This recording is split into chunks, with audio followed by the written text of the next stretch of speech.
we will still pursue cases naman in court. The Discayas will be charged in accordance with our investigations. Cooperation kasi is good because it can lead to restitution. It can make things easier for the country.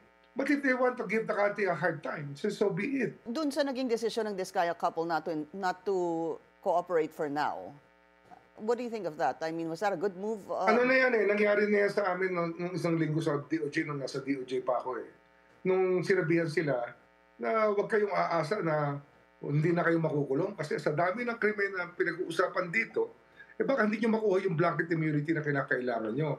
And right there and then, they stop talking. Sino ho ba ang kanilang, kasi sabi nyo, kailangan nila ilahad-lahat Sino ho ba ang kanilang, it seems na kanilang pinoprotektahan, and how far high does that go? I think they've been protecting Bongo.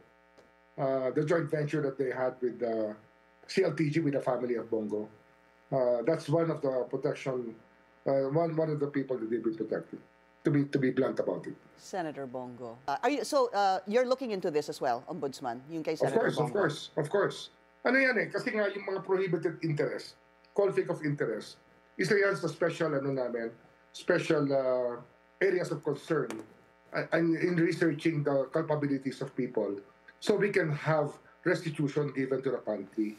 Marami kasing nangyari dyan na may conflict of interest talaga, especially marami sa congressmen.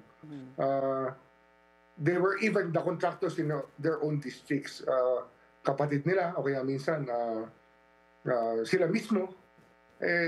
But that's what you call low-hanging fruit, Pingy.